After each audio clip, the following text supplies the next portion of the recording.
Okay, I've just installed some new brake pads for this Toyota Prado 2003 model. Works brilliantly, really good. This was after it was scraping and really coming to nothing. So in this video, I'm going to show you how to replace some brake pads very easily, very quickly, all by yourself at home. If you can't take it to a garage or a brake and clutch specialist somewhere, this is how you can do it for yourself. Let's go. Now, I'm not the best with cars, I'm not that confident with it, but I definitely want to give it a crack at changing these brake pads. I can't get it into like a brake and clutch place for a few weeks, so I need this to be fixed. So once again, I'm definitely no expert, but if I can do this, then hopefully this video may give you a hand as well if you want to tackle the same issue with your car. Here we go, let's get this lifted off the ground.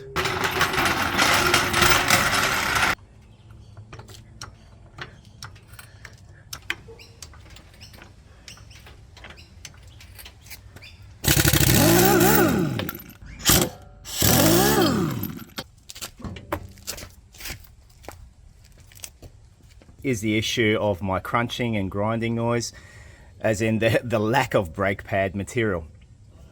Now there's quite a few marks on here, scratches and gouges. Really, this probably should be machined back by a specialist. You know, I can't do that. But on the same token, this did look very similar like this about 8 years ago, and I simply replaced the brake pads, and the brake pad bedded itself into the grooves, and it's been working fine for the past 8 years. Now once again, I'm no professional, but I'm going to pretty much just do the same thing. Just put the brake pad in and hopefully it'll bed itself in, and I'll test the brakes to see, you know, if they work satisfactorily enough for me to drive around. Something else that's important before we start trying to remove our brake pads, we need to come to the brake fluid reservoir and pretty much just take the cap off like this. The idea is once we start pushing our brake pistons apart, we need to give it some room for the fluid to sort of come up here, otherwise it's not going to separate when we're trying to push them apart. All right, we are going to be removing a couple of springs here and a couple of pins. So we have a spring there, and we have a bit of a clip there and a clip there. So we need to remove that whole pin out. We do that by taking that out first, that out, and then there's this sort of a retaining spring here. I've got a bit of brake and parts cleaner. Just going to be spraying that like that initially. All right, let's try this top one first. Comes off very easily, so don't lose these parts. I'll be putting them into some cap soon.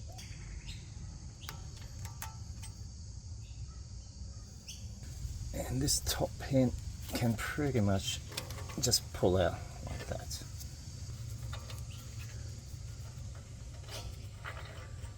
You can see these pins have like a bit of a hole. And now we just need to remove this spring out. Yeah.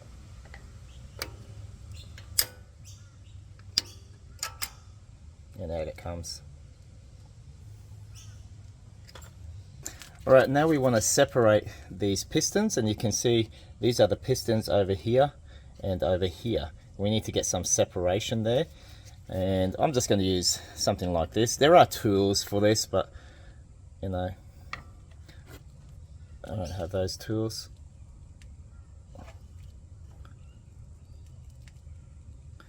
And all you're doing is just simply pushing it back like that.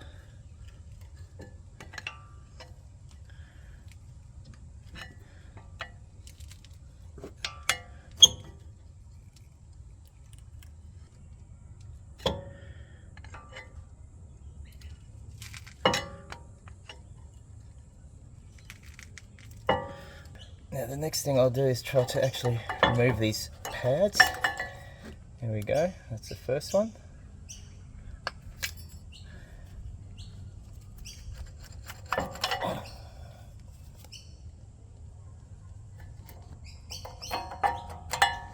And this is the next one. Look at that. Oh geez, that's nasty.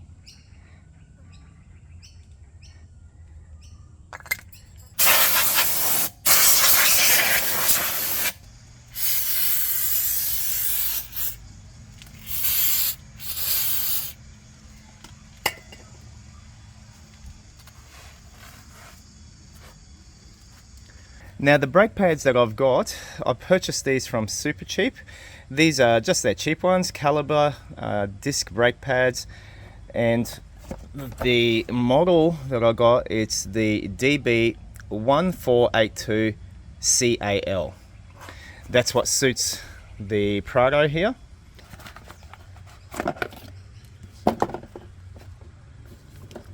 So this is what they look like. Let's open these up.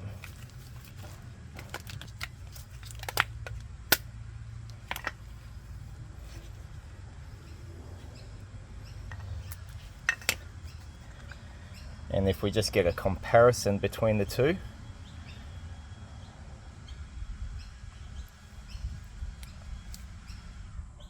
With brake pads, this part slides up against the chamber. So we're going to put a little bit of just a touch of grease here. Normally you should be putting something like an anti-squeak grease, but I guess any grease is anti-squeak.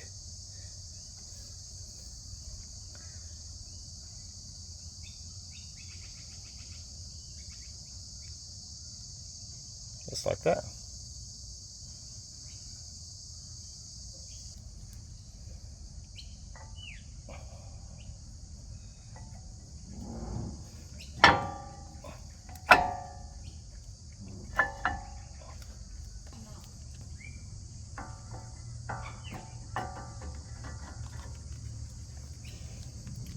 We're now going to put our little pins back into place.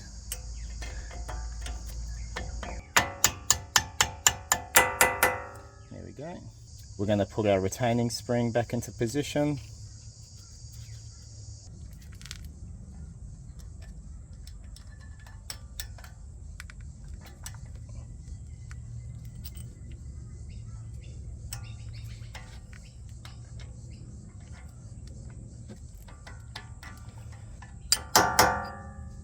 Next we're going to be putting our little spring clips in. These go in nice and easily.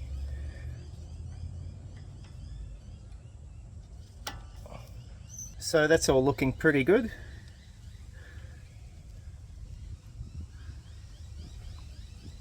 Put a bit of brake cleaner one more time.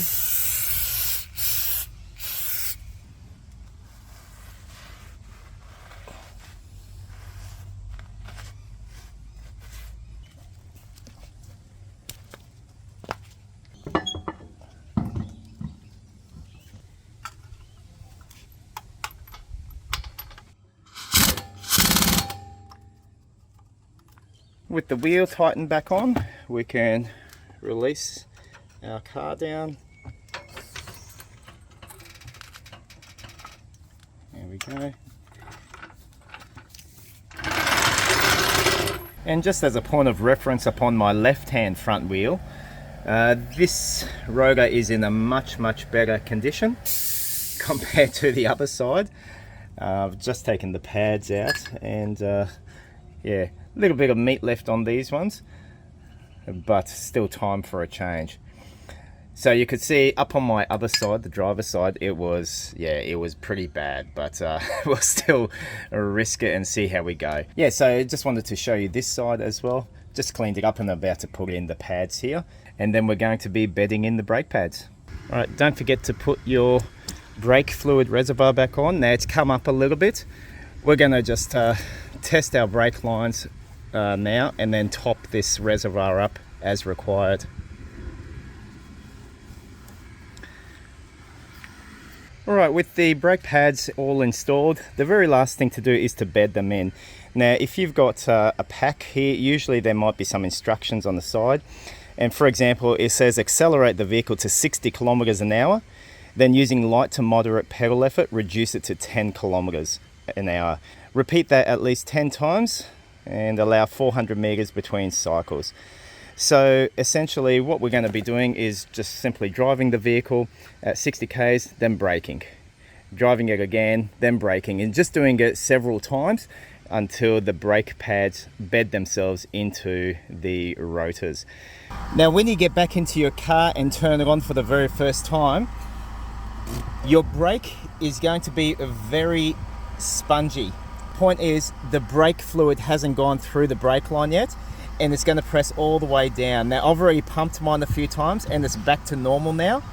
I'm going to bed the brakes in and then check my brake line reservoir up where the engine bay is, but already I can feel that, you know, it's working quite well. Let's bed this in.